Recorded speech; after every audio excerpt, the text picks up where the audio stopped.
Green Bay Packers are for sale again to their fans. Joe Biden signs a landmark climate change agreement. And people buying $1 million houses are about to get a write-off from the government.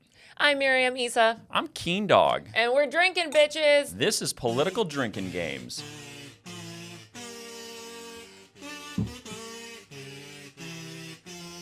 Love that song. Welcome back to Political Drinking Games, presented by Erupt. That's right. Miriam, that looks like some weird-ass spa water. I can't tell you what it is. I can't tell you my trade secrets. It's not spa water. Well, I think it's opposite day, and this is not water. Anyway, no one cares what we're drinking. No one cares what we're drinking. Absolutely but we care not. that you are drinking, so get your drinks right now. We care about having fun. Yeah, like, let's have fun. Like, this should be fun. Like, understanding the world better should be fun. It shouldn't be, like, stressful and traumatizing. Preach.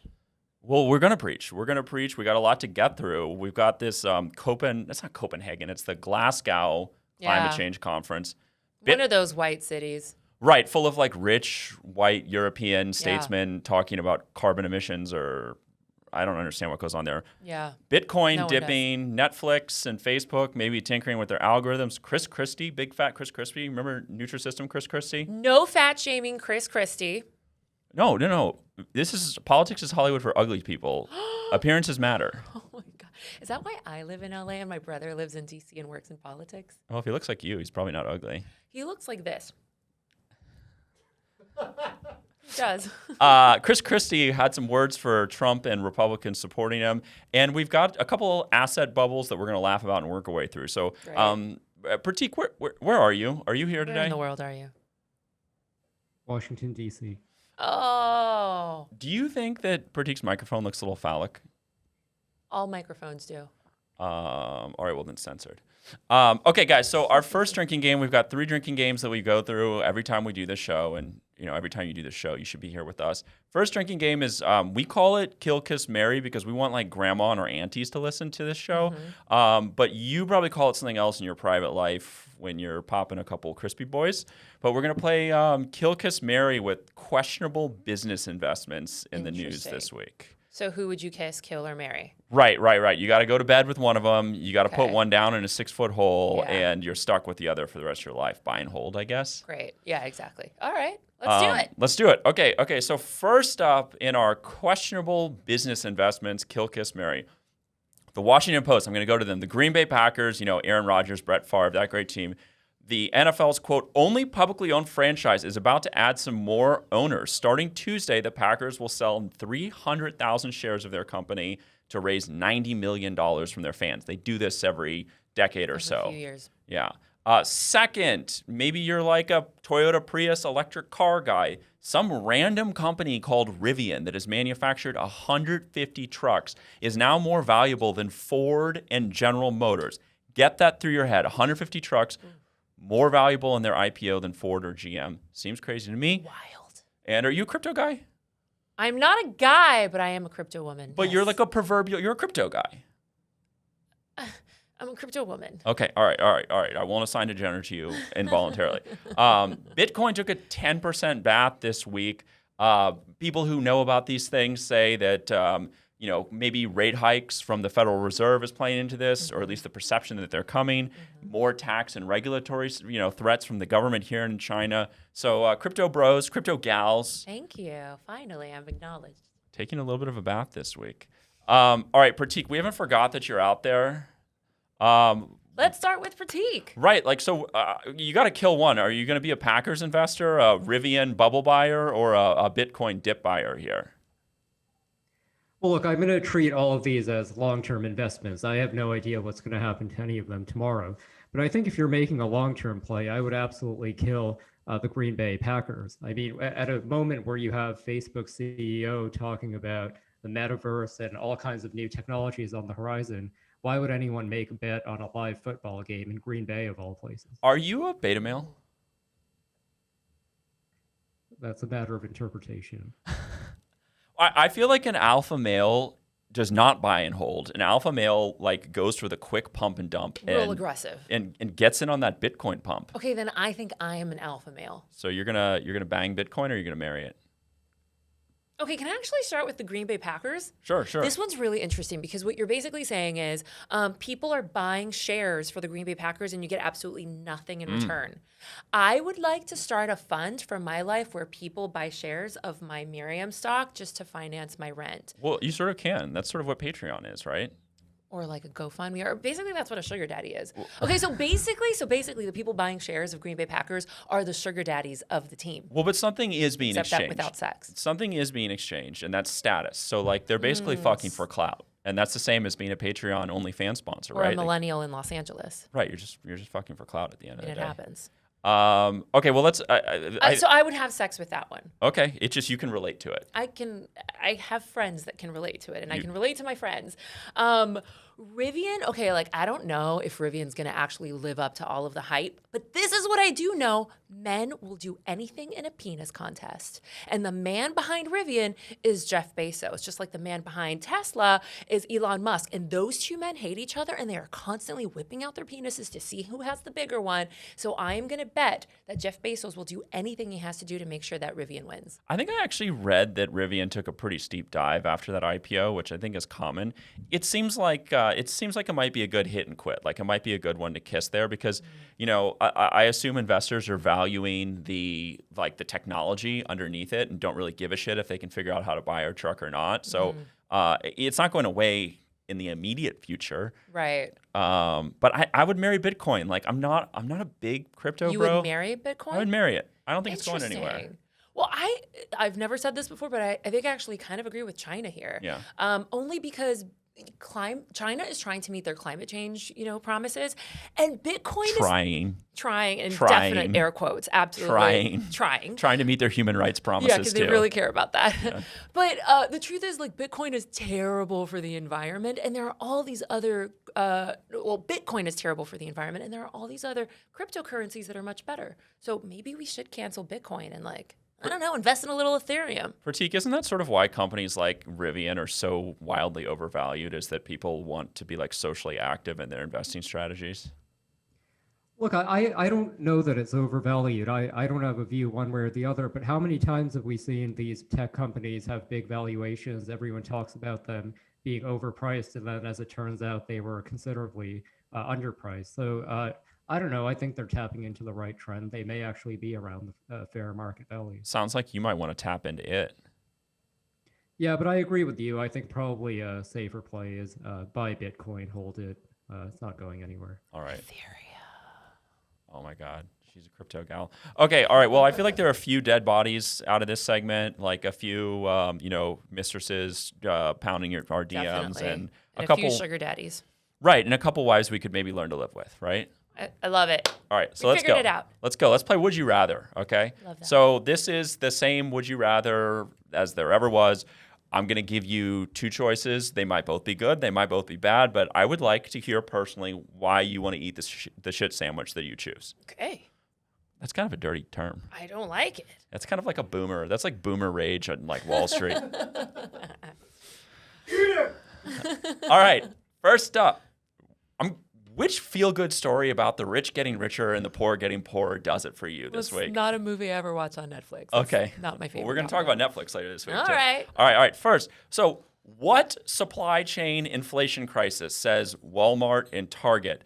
These two giant big box stores, according to the Wall Street Journal, have more inventory and more revenue than ever. And part of the reason why is that small retailers just can't even compete. So as small retailers can't get merchandise because the cost of shipping is too high or the cost of the goods themselves are too high, Right. Walmart and Target, again, according to the Wall Street Journal, are chartering entire container ships with all of the world's inventory to stock their shelves.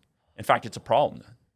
Dare they? Meanwhile, the rich get richer, the rich get richer, the rich get richer. Mm-hmm. Do you remember Fannie Mae and Freddie Mac? I definitely got a lot of student loans from them. Yes. PJ, you remember Fannie Mae and Freddie Mac?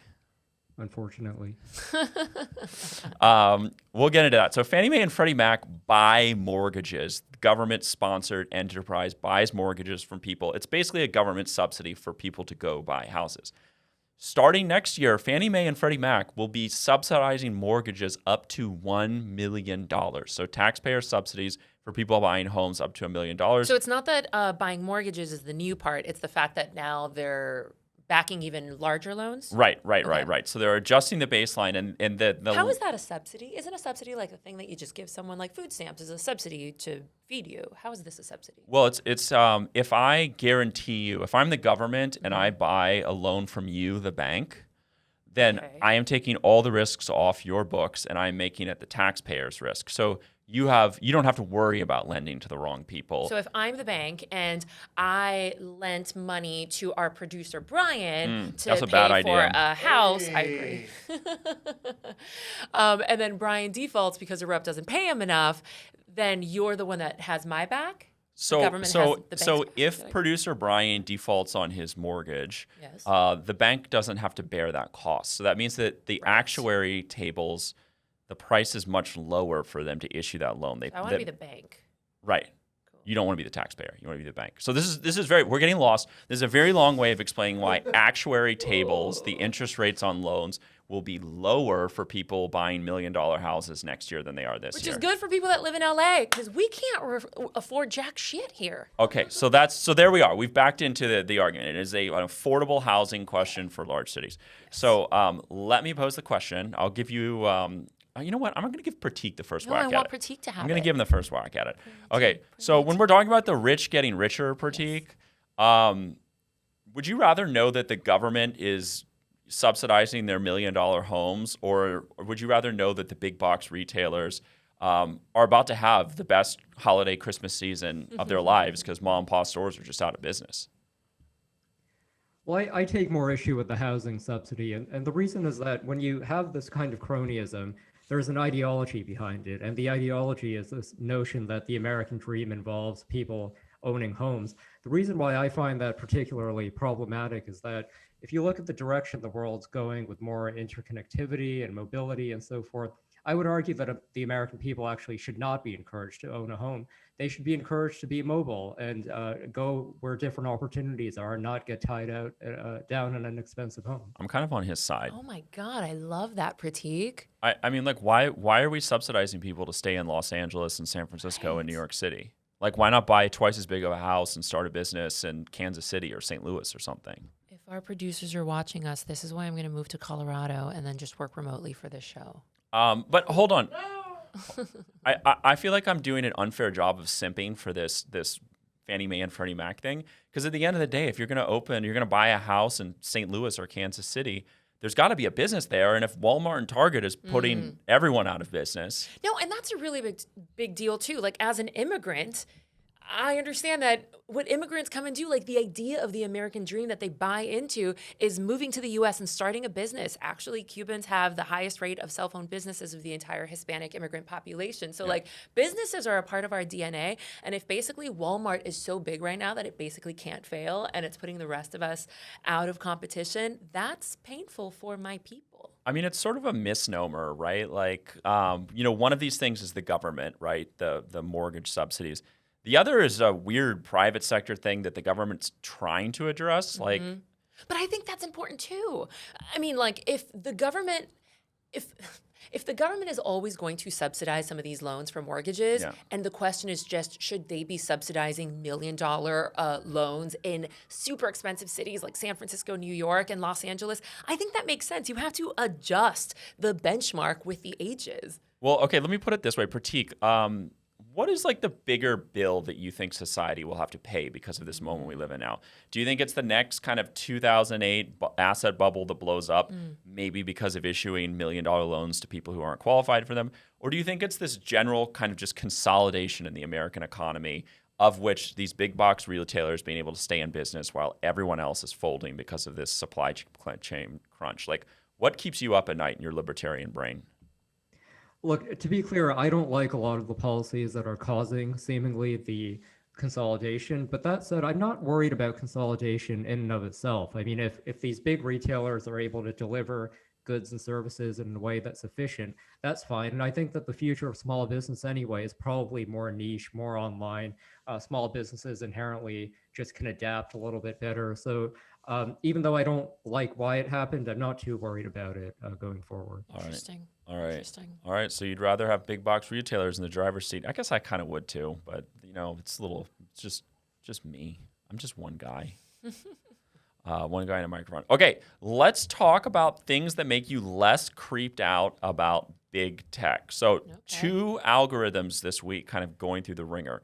The first one is that famous Netflix content algorithm. You remember how much people were selling that when Netflix launched? Like, it knows what you want to watch better than you know what you want to watch. But it does know. Like, as soon as I log on, it knows that I want to watch Christmas-themed rom-coms. It just knows, and I'm so grateful for it.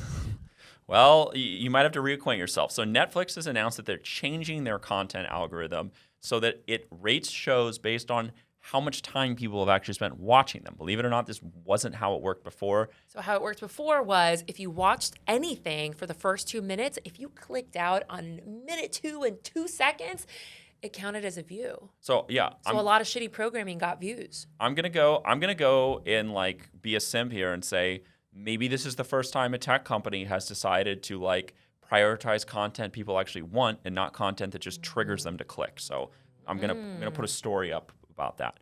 Okay, so second, the other big algorithm that's in trouble this week, this time involuntarily, is Facebook's algorithm.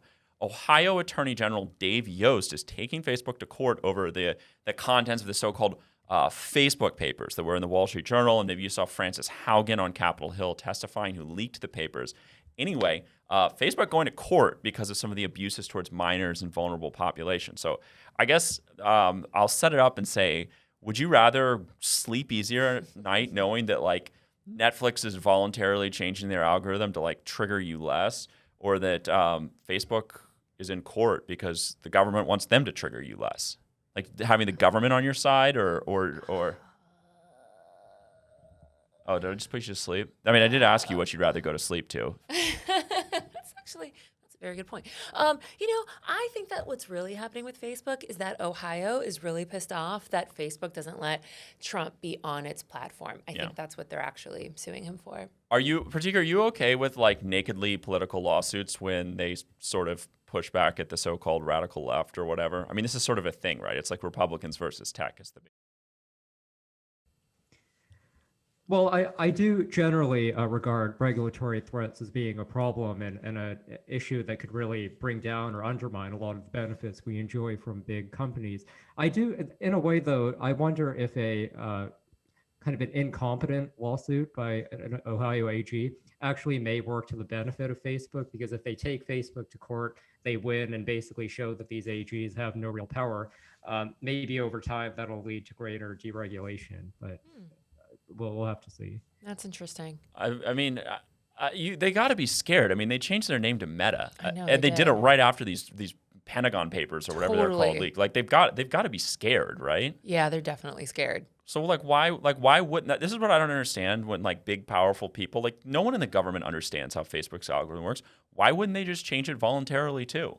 Like they could change it in a way that no one at the Federal Trade Commission or on Capitol Hill even understands. Why not change it a little bit? Like, does this Zuckerberg's heels are just dug in? Like, I'm a saint and you're not? I don't know, but the man needs to evolve. The brand is very damaged. Although, do you think that because the meta universe is the next big thing, that Facebook will actually be fine? Maybe. I mean, I thought I already sold my entire life to Facebook, but now they want me to create like a whole other life that I have to sell them to in the metaverse. I know. I think it's kind of interesting. I have not succeeded in selling that this Netflix story is meaningful to anyone. Pratik, do you have a Netflix account? No. No? I would give you my password, but I don't have one because I use my billionaire ex-boyfriend's password. Because, like, whatever, he can pay $13 a month for me. It's the least we Tax could the do. rich. That's how I tax the rich, through Miriam's Netflix Miriam's passwords. taxing the rich. Do you own a TV, Pratik? My wife does. I don't know. That counts. Do you ever Okay. watch television, Pratik? I've been watching Succession. Oh, Kind of interesting. that's great. I am dying to know, what are all the normal things that Pratik does? Like, I think we should have a series called Pratik. He's just like us. Have you ever had a ham sandwich with mustard? Depends on how the ham is raised. Has to be naturally raised. Do you Pratik, need? you said off camera that you had a penis story. Do you? All right, that will be in the bonus features for our premium subscribers coming January 2022. All right, let's talk about, you know what? We're making phallic jokes. Let's talk about Chris Christie. He's not necessarily a big penis, but he definitely is a big bratwurst. Okay. All right, so a lot of fierce war of words happening right now about everyone's two favorite boogeymen, Donald Trump and China. Okay, let's talk about China first. Are we? China. It's from China. That's where it's from. If only I could do impressions. A lot of talk about these Winter Olympics coming. I think in February of 2022, they're going to be in Beijing. And if you believe what the Washington Post writes, what did they call? What did Trump call the Washington Post? No, not the failing New York Times. The Washington Post. If you believe what the Washington Post is writing, Joe Biden is not going to send a diplomatic delegation to accompany our athletes. Apparently, this is something people care about. I watch the Olympics to see sports. Maybe there are like 3 people who watch it to see if the State Department is there. Like, honestly, I had no idea that delegates even go. Yeah. Okay. But this is allegedly a shot across the bow about China's human rights abuses. And we're just going to casually like fake invade Taiwan every couple weeks to just like freak the people out there. So, okay. All right. So some big words. Who the hell knows why? Right. Okay. So we're sending our athletes, but we're not sending our delegates. According to the Washington Post. According to allegedly. Okay. All right. Back in the United States, Chris Christie, big fat Chris Christie, Nutrisystem Chris Christie, Subway. Did he have a Subway endorsement too? I don't know, but I don't like that. He's a politician. I know. He's a politician. I don't like Chris Christie, but I don't like the whole fat rhetoric. Everyone likes Call Chris me Christie. a crazy, Everyone empathetic liberal. Sorry. Everyone likes Chris Christie. All right. Chris Christie gave an interview to Axios with some fighting words for Trump and Trump supporters. But also not. Embrace debate. So he was asked about all of these wannabe Republican presidential candidates, the Ron DeSantis's, the Nikki Haley's, the Mike Pompeo's. A lot of them, when they're asked if they're running for president, even though they're already in Iowa and New Hampshire and raising money, they say, well, I'm just going to defer to, President Trump. And if he doesn't get in, I'll get in. And if he does get in, I'm done. Okay. Chris Christie about that said, quote, those people who say they will defer to Donald Trump have disqualified themselves from being president. So I agree. I ask you, would you rather bet that Republicans listen to Chris Christie? Or would you rather bet that China listens to the U.S. Olympic team? First of all, China doesn't even listen to China, much less the U.S. Olympic team. And Republicans don't listen to anybody, especially Chris Christie. Is any of this even genuine? No, I don't think there's a hair on Chris Christie's body that is genuine. That man when he first ran for president, was so against Donald Trump. And then he was like Donald Trump's best friend. And then after 4 years of being his advisor, then he comes out with a book where he's talking smack about Donald Trump. He's literally telling other Republicans, Miriam. you need to run against Donald Trump. But then he ended that mother freaking interview by saying that he might still vote for Donald. Miriam. Yes? You are suffering from Trump derangement syndrome. Did you know that Chris Christie was alive for 50 years before Donald Trump was president? And had a whole career. Yeah, the bridge. And was the governor, a 2-term governor of the state of New Jersey. No, I know. Yeah. No, I know. He is more than Trump. Of course he's more than Trump. He is more than Trump. But I think he's a big fat hypocrite. He's fat. I didn't mean that kind of fat. Okay, but Pratik, I put it to you. You worked at the State Department. Is this just some random stroke of the pen that politicians issue to send a phony message? This not sending diplomats, but why does anyone care about this? Well, I mean, look, there are different ways in diplomacy that you can signal certain things. Now, obviously, I think that the message here is that the Biden administration does want to show disapproval of China's human rights abuses, but they kind of want to do it in a way that won't really harm Americans, whether on the economic front or so forth. It's not the worst measure. I would probably favor a tougher line on China's human rights approach.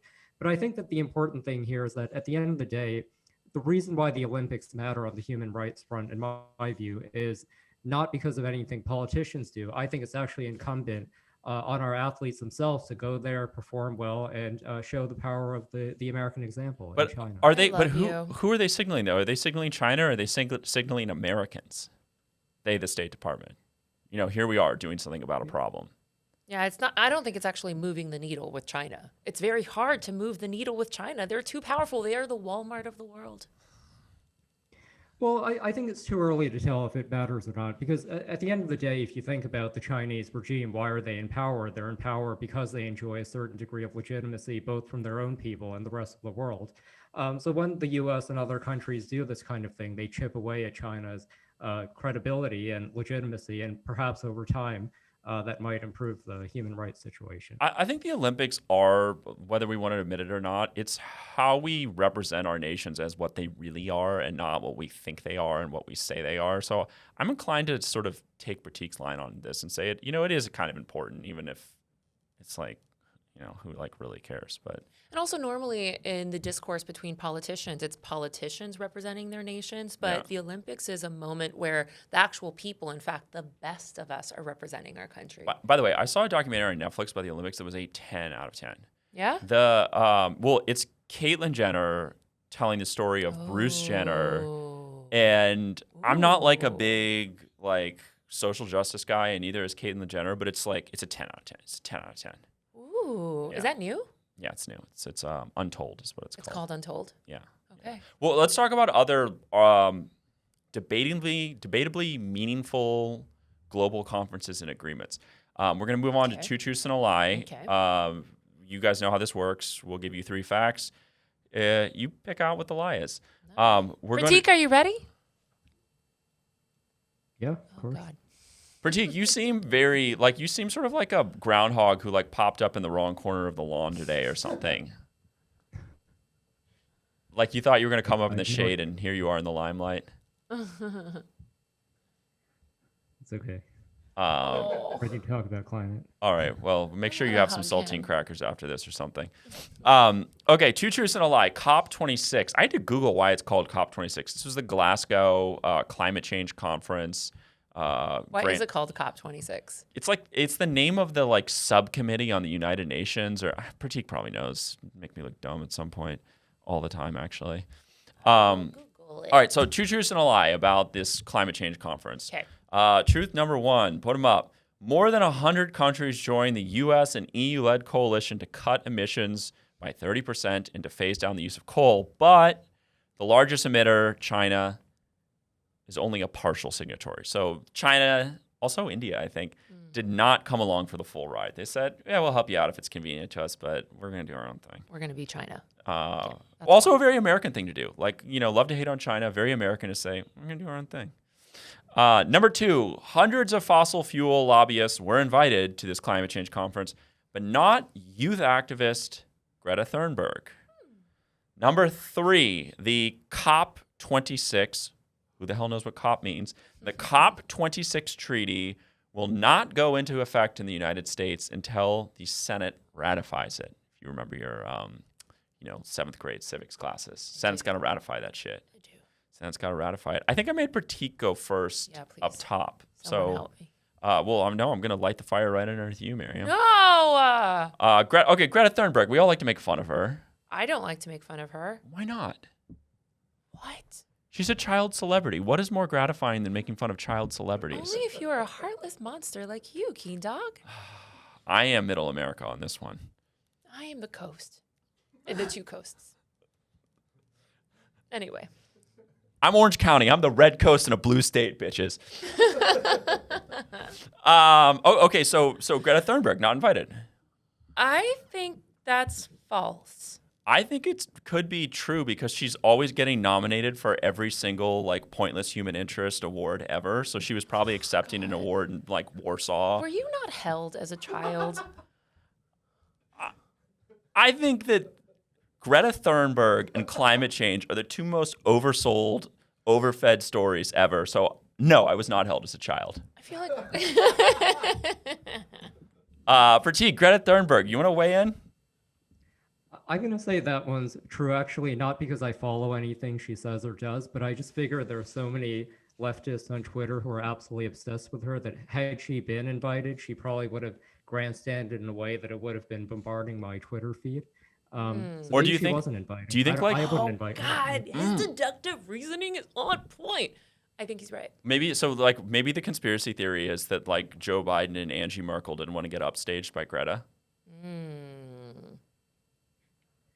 I mean, yeah, if you're a serious politician, world leader trying to deal with a complicated issue, why would you want to have that there? You don't want like a 14-year-old girl scolding you, and then you can't like really push back because she's a 14-year-old girl. And then people are like, Joe Biden, like, what the hell do you do around here? When you were vice president, Obama had a Peace Prize by, I don't think he was even inaugurated when he got his first year? I think he had just been inaugurated. Yeah. Yeah. So it's just a bad, Greta Thunberg would ruin Google Joe now. Biden, ruin his life Yeah. if she was there. Okay. Can we hire a third person? Can we hire a third producer? Can we hire a third person that like Googles 2009. things so I don't have to do this in the middle of shooting? 2009, I think, is when Obama won the Nobel Peace Prize. Same year he was inaugurated. 2009 was a very good year. Drone strikes started shortly after. Okay. It Do wasn't you that remember, good of a year. Pratik, one of your favorite things to tell me is that you don't understand Capitol Hill.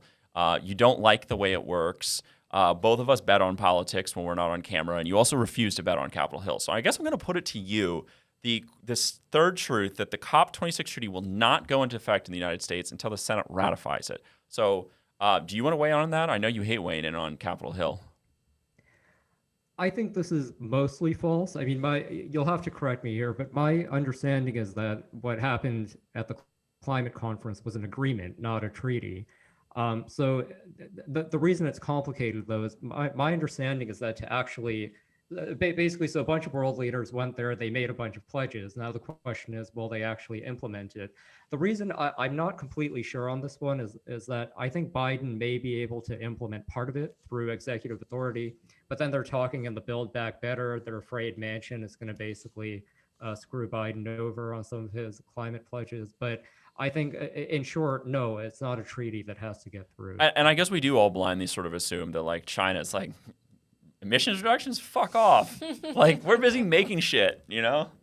Except that when they're talking about crypto and why they need to regulate it. And They're not like, right. We care about our environmental promises. Yeah, they care about people who aren't party members getting rich. That's what they care about Also with that. that. All right, so Mostly that. China obviously said fuck off, right? Yes?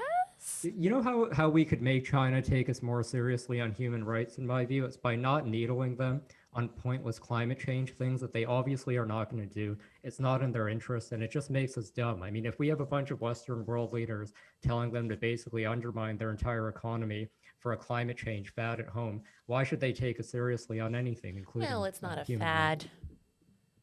rights? It's a religion. It is.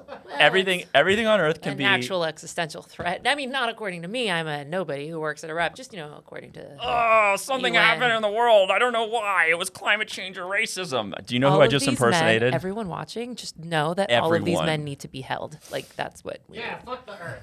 All right, COP26 treaty. All right, so I think, Miriam, you sound like you're sort of folding in with Pratik here that the Senate doesn't need to Look, ratify this. I understand how this works. Pratik brings in the deductive reasoning. I bring in the sass, the personality, and fuchsia-colored shirts. So I'm just going to agree with whatever Pratik says and drink, bitches. I think you bring in a certain amount of worldliness and a little I savoir-faire. do. Thank you very much. It's a tale of an immigrant girl Okay, who made it in Hollywood. they should stop saying if you can make it here, you can make it anywhere about New York City. They should say it about Los Angeles. Absolutely. New York City's like if you can like take the SAT well and go to a good college, you can make it here. LA's like you better be ready to fucking kill someone. Yeah, and ever since Me Too, you can't even sleep your way to the top. Yeah, it's bullshit. Okay, so Pratik, I think you were sort of on the reality. I think that if the Senate were to ratify the COP26 treaty, it'd be very hard for the United States to get out of it. But the Senate's not going to ratify the COP26 treaty, but President Biden, will be seeking to put elements of it into law. And of course, there's things that a president can do on his own through executive action. Tell the EPA to like really crack down on the oil industry with like the long dick of the law, as Seth Rogen said, and Superbad. So I think you guys did, in fact, correctly identify the fake news here. High five to you, Pratik. Yeah. Speaking of fake news, Erupt is not fake news.